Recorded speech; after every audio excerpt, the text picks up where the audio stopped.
Hi, welcome to the Sifu Mimi Chan show. Thanks for joining the conversation.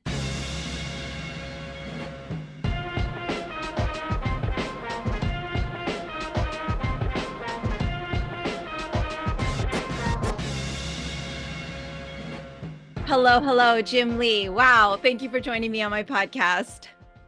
Nice to be here, Mimi. This is really cool. Thank you. Been a long time I'm coming. yes, I'm gonna try to keep it chill and not fangirl out too badly because I know we're short on time. I'll just gush for the next 30 minutes if I don't jump into questions. So again, so happy for you to be here, and I know you're a very busy man, so thank you for your generosity again. I am going to actually link a lot of the really amazing interviews that you've already had that talks a lot about your history and background. I've been digging and doing some research on that and from what I already knew, but you have so many wonderful interviews out there. So I'm going to link all of that. And I'd like to jump right in and basically talk to you about Asian American identity as the daughter of an immigrant and as someone who's just always been really fascinated and interested in these narratives, you've frequently expressed that Superman is the ultimate immigrant and how important that character was to you growing up. And I know many of us, especially children of immigrants or immigrants themselves, have felt very alienated themselves growing up and have often maybe kind of felt like they perhaps didn't want to embrace their Asian American identity growing up. And I was curious if that was ever the case for you. I know you've spoken a little bit on this topic, but just curious if you're open to sharing and hearing a little bit more about that. Yeah, for sure. Yeah, like you mentioned, Superman was my first exposure to Western superheroes. And, I think like millions of kids, everyone was drawn to this character, no pun intended, because of his powers. He was the most powerful superhero in the world. And everyone sort of like focused on that. But I think there's probably a deeper connection that I had in that he, was the last son of Krypton. He fled, or he left his home world to a new world, which was very different and was sort of raised by a foster community. Obviously, mom and pa can't, but humans in general. Yeah. And while I'm not an alien or a Kryptonian, I'm sure I felt probably very alien to the people of Ohio when I came over from Korea. And I was just talking to my mom the other day, and because she shared a lot of these stories, so I knew a lot of them, but she shared one other little anecdote, which I had never heard before, which was that when I would go to school, kindergarten, she said a bunch of kids would follow me home. I mean, this back then, kids just, roamed the earth till like it got dark, and somehow you just came home. There was no cell phones. And I don't know how we did, but that's how it worked. You went to school, and after school, you just kind of wandered, no matter how old you were, and very young. Anyway, but she was saying that every time I would come home from school, there'd be a bunch of other kids just sort of following me, like I was like this weird curiosity, like this leprechaun or something. And I guess I got very annoyed with it, and I told my mom, like, tell him to go away, tell him to go away. So that was just kind of a funny anecdote. But yeah, for sure. I always think whether you knew it or not, because you can't see yourself, short of a mirror, of course. But when you're in a group, you can sometimes think, well, I'm part of this, but everyone kind of treats you a little differently. And certainly, we were the one of the few immigrant families that moved to Warren, Ohio, a small city in Ohio near Pennsylvania, and then later Youngstown. Um, and so I always felt sort of different or other, sort of on the fringe, looking, being on the outside, looking in, studying people, wanting to fit in and assimilate and not feel so different. Because no kid, no matter race, gender, where you are in the world, wants to, not fit in. I think we're just hardwired to be social creatures, to be accepted, to want to be part of a group.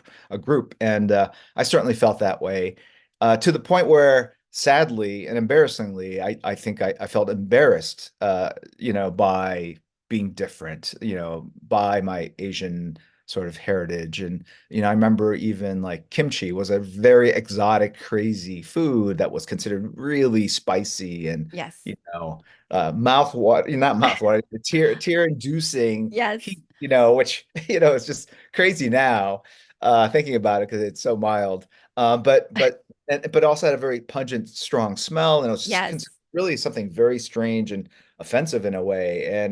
And so you wanted to distance yourself from all these things that people thought were awful. And I love kimchi. And I remember even like in college, years later, my roommate took the kimchi I had in our communal fridge and threw it away. I went dumpster dived Oh and no. got it back. And back when I was a kid, my mom threw away all my comics. I had a dumpster dive in our trash can to get all the comics. I see you have a long Portion history is of great. dumpster Yeah, I have a diving. whole history of dumpster diving, but anyway, yeah, I mean, for sure that I don't think it ever got to the point of self-loathing, but it Right. was, sad that I wanted to sort of push down or hide the thing that really was core to my identity, and it wasn't until after decades of therapy. No, I had never had therapy, but it was till decades later where in Well, my art 20s. form can be a form of therapy, Yeah, so for sure, for sure.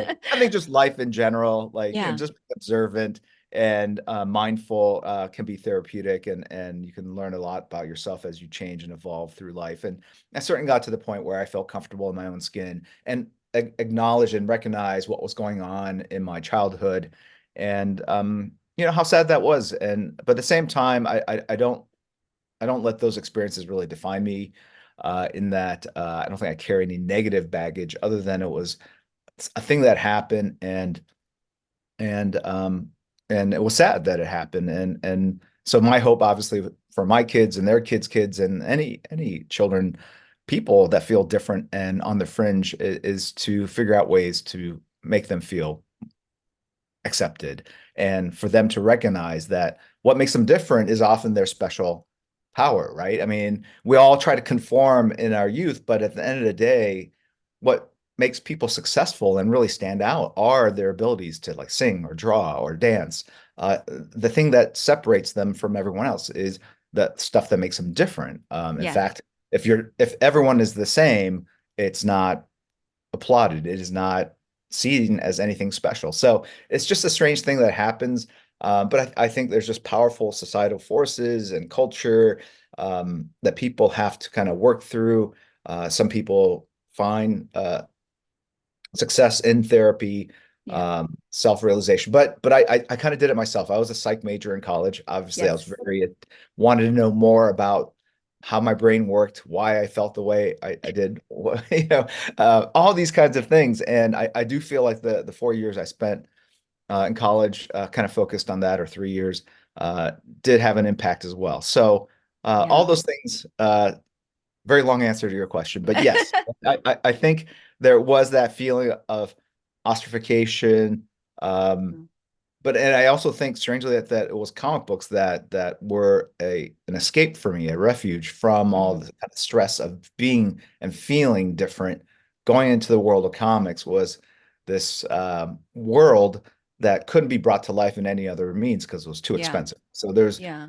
some really cheap, maybe TV shows, but there were no big blockbuster movies like there are Of today. So course. comics were the only place where you could find the big adventures that I think most people now find in these big tentpole movies, in these live action tentpole movies in theaters. So that Yeah. was my Cineplex back in the day, the comic books that I Of had, course. that I would read over and over till they're dog eared and just all ripped up, and I still own them. They're just really in Yeah. really uh poor shape, but they bring back sorts of But it's incredible nostalgic. memories. Yes, It's 100%. nostalgic, Yes, 100%. yes. Yeah, no, and I feel very connected to that. And I think so many people listening, so many people share that same narrative because I've had so many of these conversations where we all kind of tend to look back and, hindsight's 2020, but we look back and say, wow, it's really embarrassing that we were ashamed of or didn't feel. I was hiding my fried rice lunch. I was like it was like, oh no, not you want to have a sandwich like everybody else. But now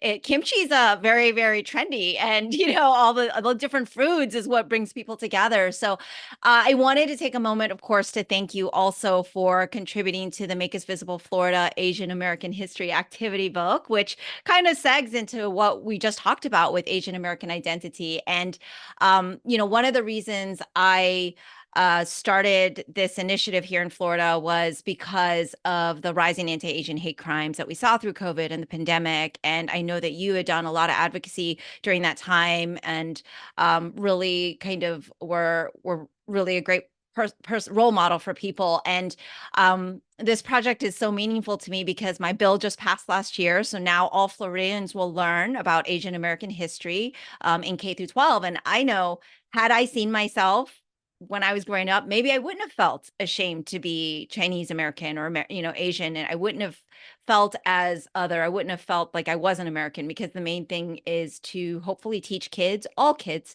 that Asian Americans are Americans. So, thank you so much for participating. And I have like a little proof of it here. And this is the front cover, which you could see Yeah. your art in the middle here. No, that's awesome. And I am thrilled, and I will show everyone your contribution here, which I'm extra grateful for because it is my father, Grandmaster Pui No, Chan. no. And yeah, it's super thrilling. So thank you No, so it was much.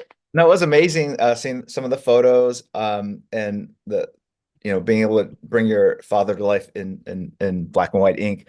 But I also, again, going back to the therapy piece of it, there was a bit of closure in doing this piece. Like, when you're a kid growing up and you're Asian, I mean, the things, the pressure points, right? Or what you would get teased about, like Bruce Lee, and my last name being Lee. Yes, I felt embarrassed, around martial arts because everyone just assumed that every Asian knew of martial arts. course, of course. And, like, is Bruce Lee your dad, your uncle, whatever? And we're just like, wow, what horrible taunts, right? Like, but at the time you didn't want to stand out, and it's 100%. deeply embarrassing. And so in a weird way, being able to draw your dad and show the power and the agility and the balance and the beauty of what he does, I think it's just me sort of, you know, closing that off and just saying, like, like, it's so awesome now with like martial arts and Bruce Lee and the history and what he means in pop culture. So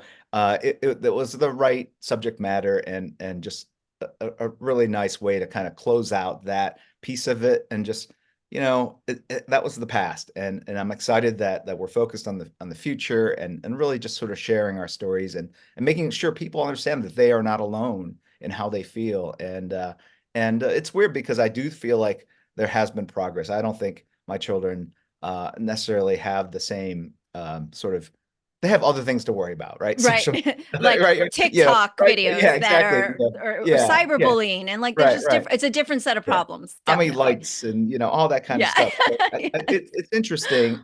So I do feel like as kids, you're always gonna get teased about something. But Right.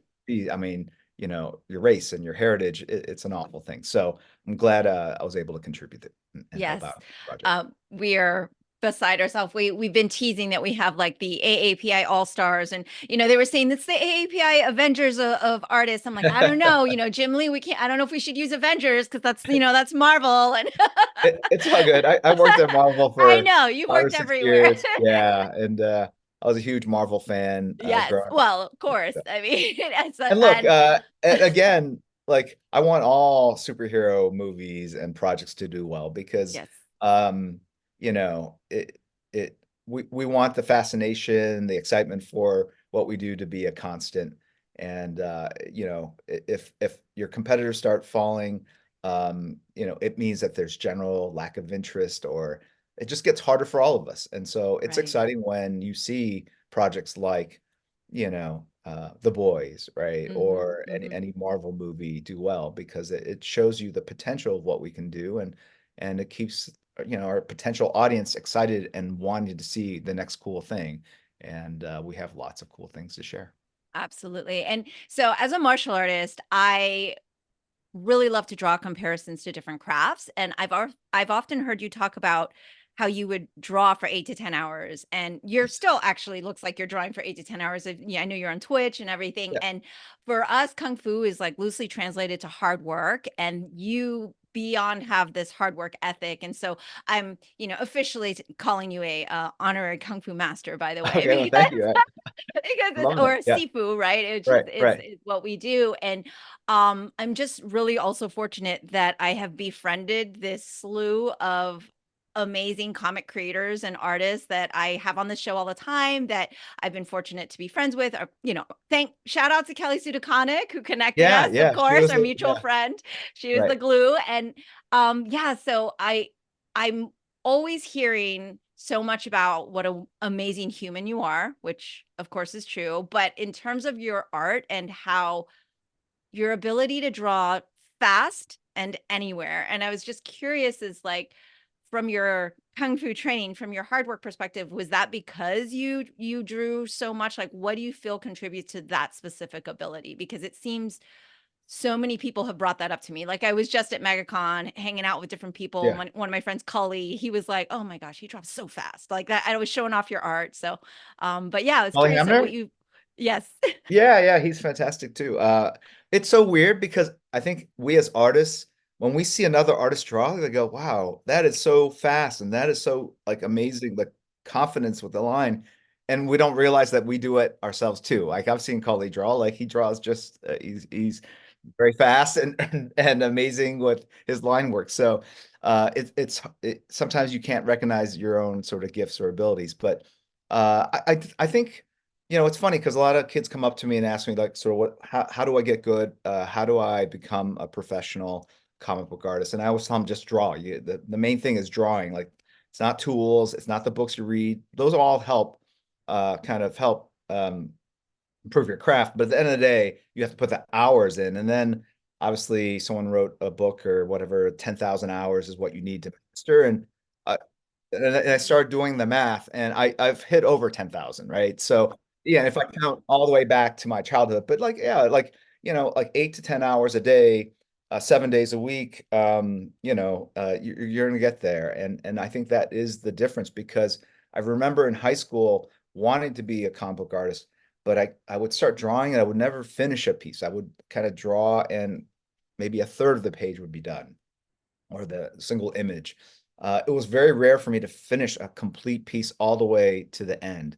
A lot of half-finished attempts, and I think that was and the fact that it didn't keep improving quickly was I think I wasn't putting the time in, and it wasn't until I hit the kung fu sort of mindset and just forced myself to work 8 to 10 hours a day every day after I graduated from college, really to teach like myself like, is this what you want to do? Because if you want to do this professionally, this is what it's going to feel like, and this is the number of hours. You can't just pick up a piece of paper and half draw something and then say I'm done. You can't just draw the number of hours you wish. You got to draw the number of hours it needs or requires. And that was a physical transformation. I remember pinching the nerves in my back and just Yeah. feeling knuckles getting very sore. It was like as if I was punching There that you go. bag, the pot of rice or whatever. Oh, we're gonna Um, have like a split screen of like yeah, you exactly. drawing and then you training. We're gonna do a live training sequence. Right. I think Picking this up is the urn with like yeah, there you go. the tattoos on my the forearms. 36 I was like, chambers. what a great scene in Kung Fu. Anyway, which I love the show and I was embarrassed by the show too. Anyway, but Right. Same, yeah, same. so it's like it was a white guy playing whatever. Okay, so Yeah. um anyway, so that really is the secret, I think, more than hmm anything, putting the number of hours in. And then what happens is you will get better, and then if you can jump on that feedback loop, like that hamster wheel of doing the work, hmm getting like sort of recognizing what's good, what's not good, and changing it, improving it the next go around, you get on that, and it's a nice virtuous cycle where you're learning from your own mistakes, and you're continually hitting that part of your brain that stores that information about art and basically upgrading it very quickly over Yeah. continual sort of use. Because I think once you stop, it kind of the knowledge kind of fades and the muscle memory kind of fades, and then you have to kind of build yourself back up. And Yeah, so it's that's definitely a muscle. yeah, and Absolutely. I And think working out and learning yeah. routines and all that, it's the same kind of thing. It's repetition, moving it from short-term memory to long-term memory, muscle memory. Mm. So Yeah. that's a And big part.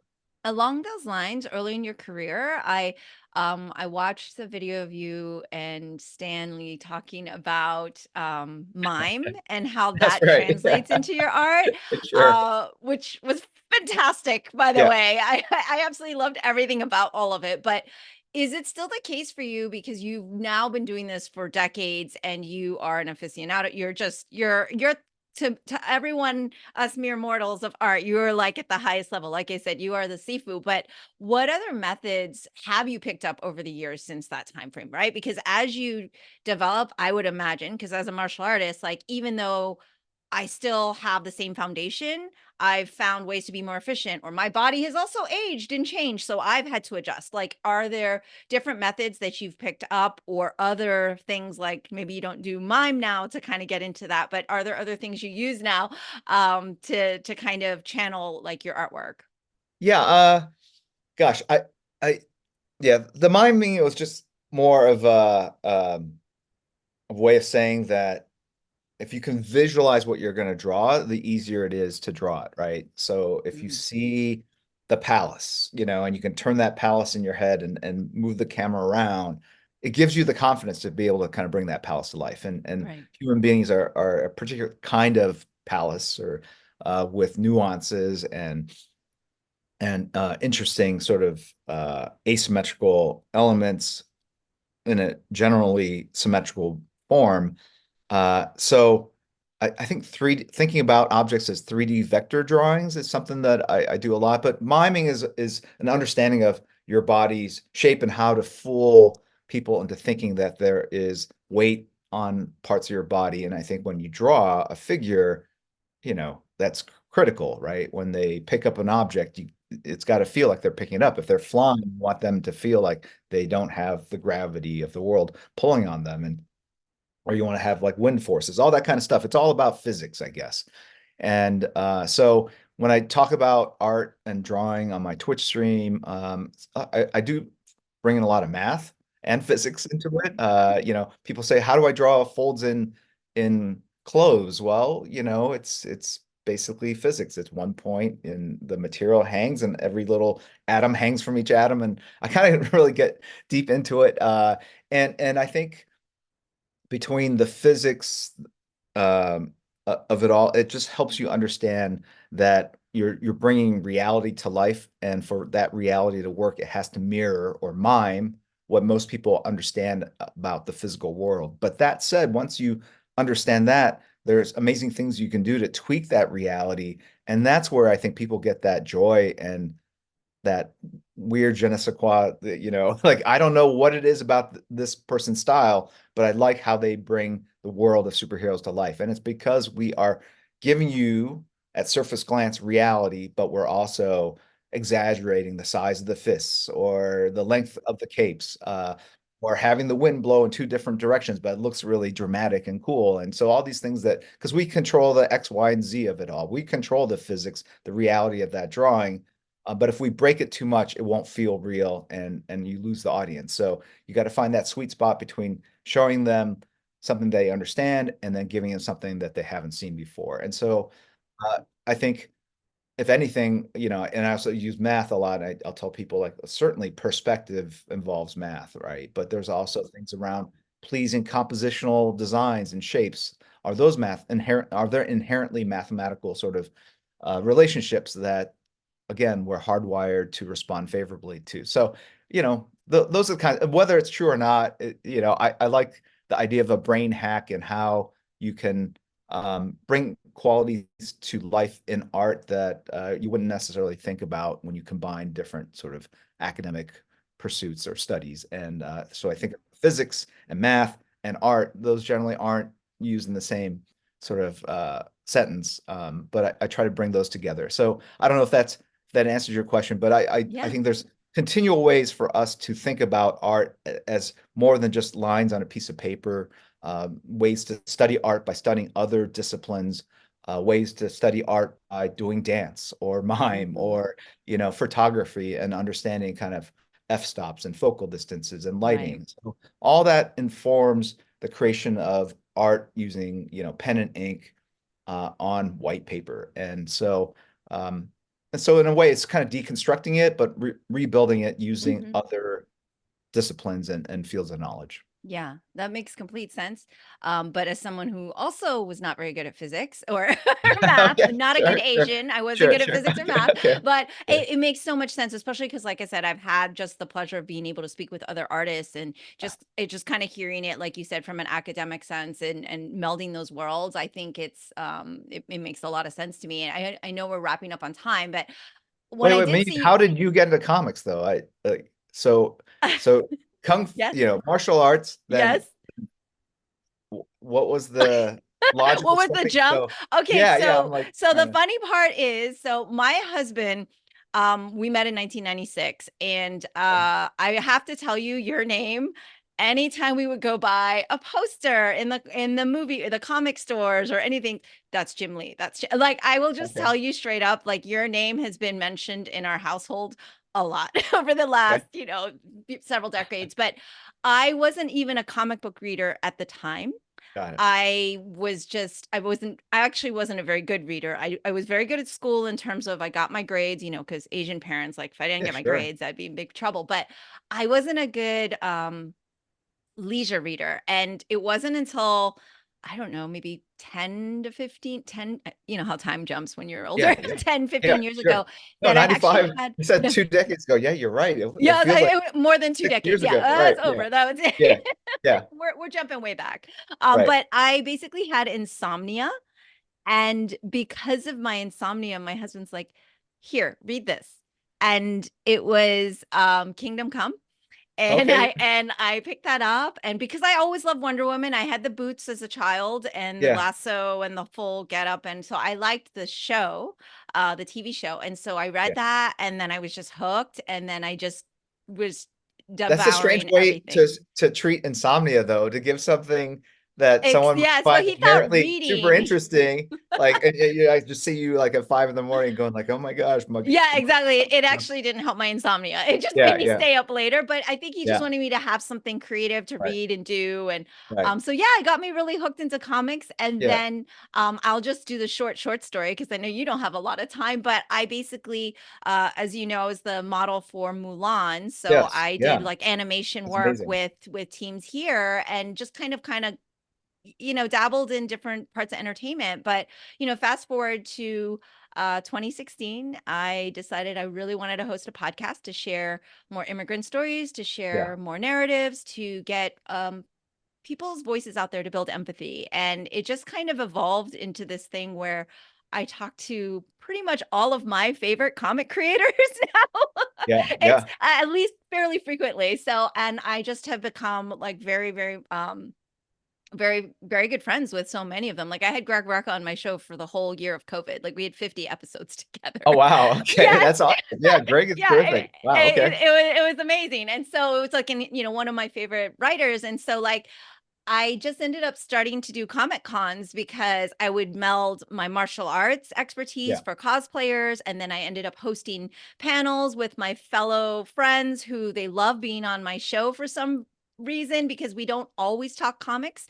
We often just talk about whatever it is they enjoy doing and just it's called I need to change it to like the tangent podcast because we often sure, just jump into other things. And so I've just been very fortunate yeah, that I've also been able to collaborate with Jean Luen Yang, and I've done some stuff for his like as a martial arts expert, and I worked on Lunar New Year Love Story with him as the lion dance expert, and was able to now collaborate with some of my favorite creators. So that's it's amazing. been surreal. Yes, it's been super surreal. And now I'm talking to you. I mean, Yeah, I just got that book that I didn't know you were part of that project. yes, That book. yes, Yeah, yeah, yes, yeah, yes, yes. So, yeah. I did the all the lion dance, like, Okay. consulting, and we did a lot of Zoom calls, and it was so much fun. It was fascinating. I'm so glad you have it.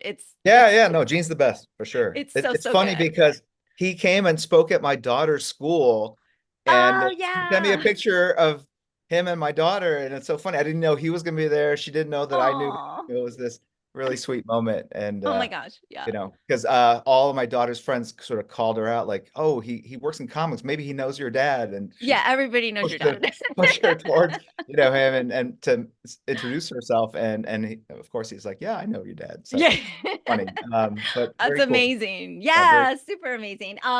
So like I said, I know I don't want to capitalize all your time, Oh but no, we're you've good. accomplished so many things. Oh, really quick before my final question. Because Yeah, of your mime video, and we are both 80s, kind of kids, were you also yeah, a yeah. break dancer? Because I saw you doing your moves and I was like, oh, I okay. I can spin on my head, and I used to be able to, like, but that was more from wrestling. I used to Oh, wrestle, you and used to wrestle. right. So Okay. one of the moves you have to strengthen your neck muscles is you basically form a tripod with your head on your forehead on the ground and your 2 feet and and it puts all your weight on your neck, and then you can spin very quickly. So you basically Yes. look around, so you're That's looking also a up in kung the fu air. thing. Oh, is it? Yeah. Yeah, So yeah, it I'm builds your visualizing it. muscles all around. Right. So I used to be able to do that. So that kind of looked like a break move dance. But I was not really into dance. Okay, okay, So, that was, but I was if just I, like, I yeah, saw I could, some yeah, moves there. yeah, yeah. So, Well, you've accomplished so much, personally as well as your career. You have this gorgeous, amazing, abundant family, thank you. which just congratulations. I see so many amazing things, and obviously we don't have 20 hours to list all of your career accomplishments, but from the holding the record for best-selling single issue comic X-Men 1 and Marvel Image, and now, of course, Chief Creative Officer and Publisher of DC. Is there something you haven't accomplished yet that you would like to? And what's next? Uh, yeah, look, I think there are still, you know, um, stories I want to tell. And so it's nothing new. It's more of the same, but more of the same is what got me to where I am in life. I Yeah. wanted to do something where I wasn't doing what my parents wanted me to do. I wanted to do something that I personally had a passion for, and my passion was for these characters that entranced me as a kid growing up and inspired me and sheltered me and entertained me. And so when I draw, I'm thinking about the math, I'm thinking about the craft, but I'm also reconnecting with, the my inner child and experiencing incredible nostalgia or feelings of growing up, drawing on the floor in the kitchen while my mom cooked dinner. And so there's a lot of amazing emotions and memories attached to comic book art. And so I love just drawing and telling stories. So but beyond that, it's just I've done, a couple runs on X-Men, Batman, Superman, and there's still stories I want to tell. But I'm also getting to the sort of the back half of my career. And I know that how many more projects do I have? I can probably tell you on one hand or less. Well, one hand, there is no two hands or less. Um, how many of those I have. So I am sort of cognizant of how much energy I have or gas I have in the tank, and I would love to do a couple more stories that really kind of entrance and entertain readers today, the same way the giants before me created work that really inspired and entertained me. So but beyond that, maybe it'd be great if some of the characters that I co-created with, like Brandon Choi in the early days of Wildstorm, Yeah. made it, onto a film. And I think about Stan Lee and how he was, I think, 75 or so when Spider-Man got made. It was very late in his life. Yeah. And what a tremendous run he had between 75 and I think it was 93 when he passed or so, um, with so many of his ideas kind of brought to life in such incredible, marvelous ways. So I think there's a lot more in the future to be had. But for me personally, I want to be able to sit down and draw and tell some more stories. But sort of more broadly speaking, it would be great if some of the ideas and concepts I created back in the 90s were brought to life, just because so many of these characters and stories are being adapted into media today. And I think we had some particularly good runs back in the 90s and early 2000s, which would be a lot of fun. And not just the stuff I drew, but the stuff that Wildstorm published, like The Yeah. Authority, which is in development as a feature film through Ooh. DC Studios. So, and even The Boys, just to bring full circle, was a comic book that we published back in the day. It was too hot for our past publisher. So we had to give it back to the creators, and they found eventual success in media. So that one's kind of like the one that got away. But Yeah. it's a lot of fun where really crazy, wild ideas brought to life in the pages of comics can be made into reality through the power of CGI and technology and movies and TV today. Yeah. Well, we are all looking forward to it, myself included. And so I cannot wait to see what is next. Thank you so, so much, Jim. This has been such an honor. I appreciate you so much. On behalf of everyone from Make Us Visible Florida and all the community here, we also thank you so much for being a part of our important project. So hopefully we'll talk again. All right. Well, thank you, Mimi. It was my pleasure and absolute honor. Take care. Thank you. That's all for today's episode. Thanks for listening to The Sifu Mimi Chan Show. Please subscribe and rate my podcast on your platform of choice and leave a review. You can become a patron of the show at patreon.com/Sifu Mimi Chan to help keep this podcast going. Follow me and interact on social media at Sifu Mimi Chan on Instagram or Facebook.